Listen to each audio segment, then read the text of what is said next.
as in victory. Listen, it's a victory lap, like Nipsey Hussle said. The marathon continues.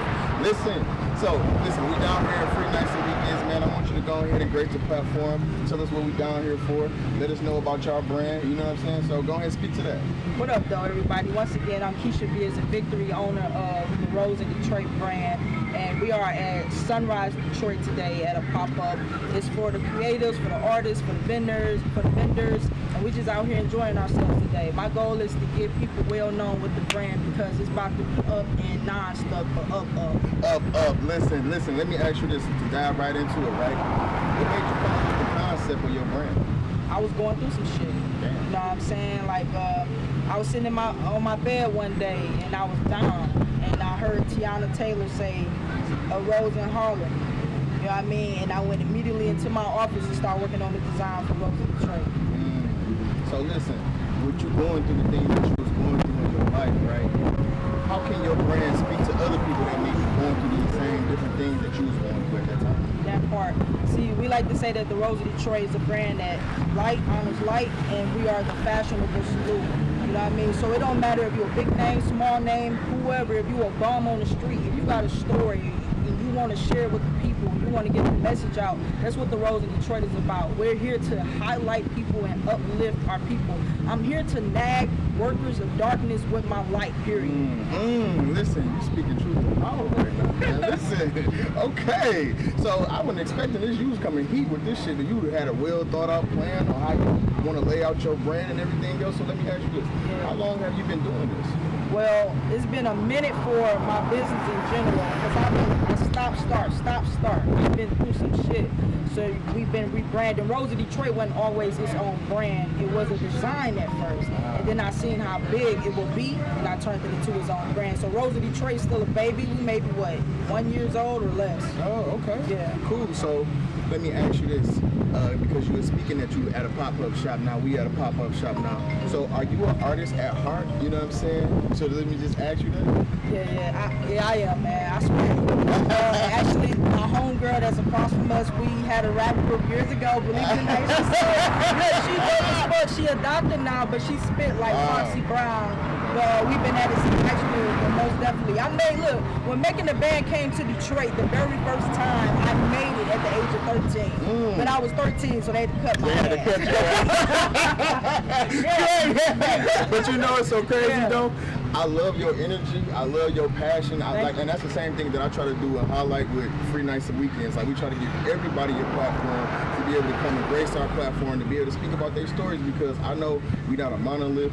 We all don't think the same, but at the same time, if you look around where we at, where we grew up at, we go through the same shit. Yeah, so let me ask you, what is your view of the city and how do you navigate through the city? First, let me say you're a good ass interviewer, but let me tell you something, man.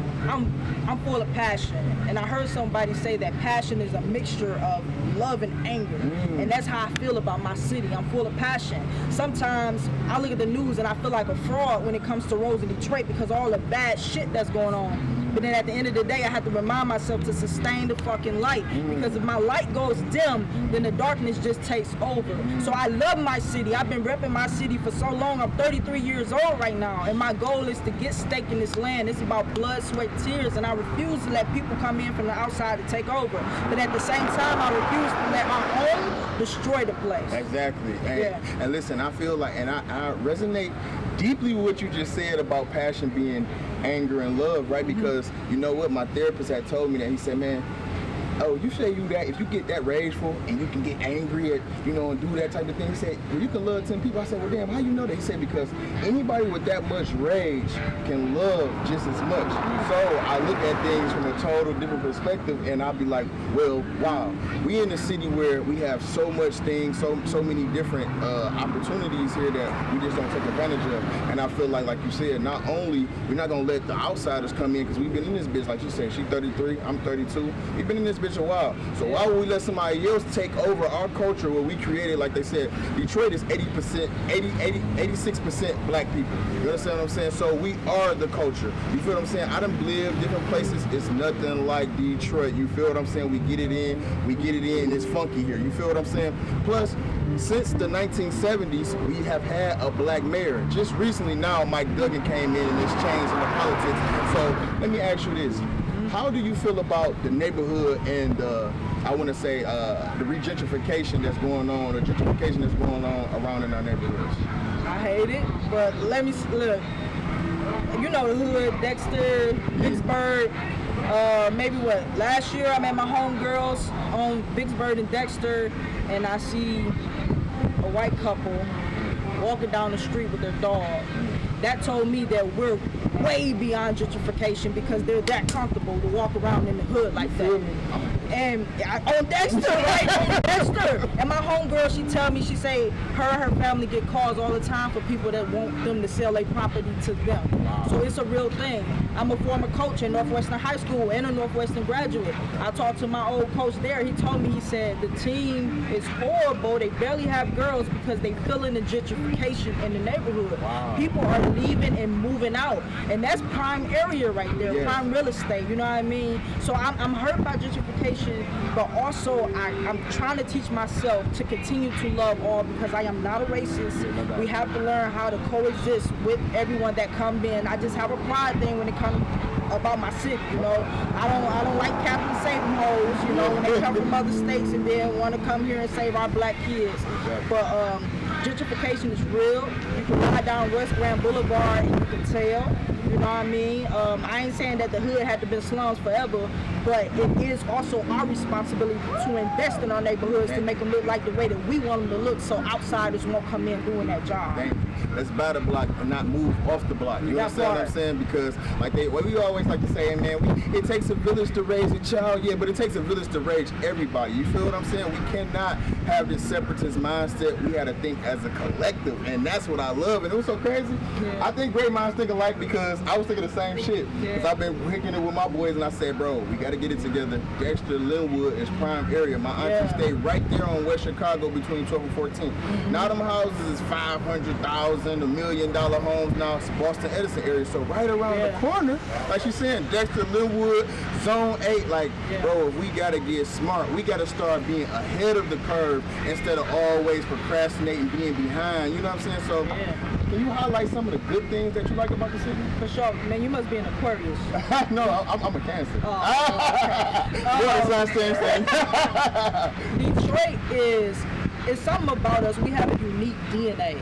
No matter what the fuck we go through, Detroit is unique. Back in the day when I was a kid, we was known for hair, nails, our fucking style. Even though shit is switching now, I love the fact that you still got the bread of Detroit, the kind of hood part of Detroit where you can go and brothers may really educate you.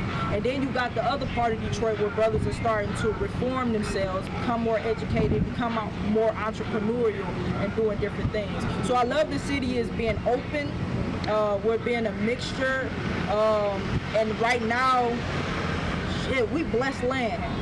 And everything from our weather, our food, our crime is bad.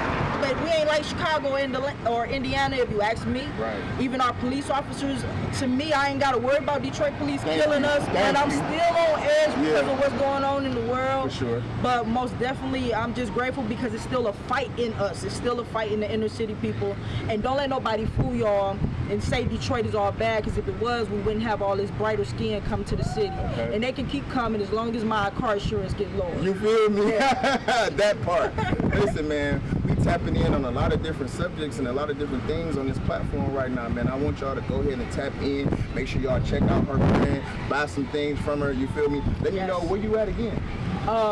Well, on social media? Yeah, social media, everywhere. Yeah. So on Instagram, we're the Rose in Detroit brand. You're going to see a D with a rose in it. That's me. On YouTube, the Rose in Detroit brand. On Facebook, Rose in Detroit. And my name is Keisha V. Look, if you got a story that you want to share with the world, you want to highlight it, if you was a prisoner of war, if you was homeless for 7 years, now you a millionaire, whatever, come see me. I love to share your story. Yes. Listen, I appreciate you for coming on, gracing the platform. Listen, I love the fact that you are, a woman that's out here. You know what you want.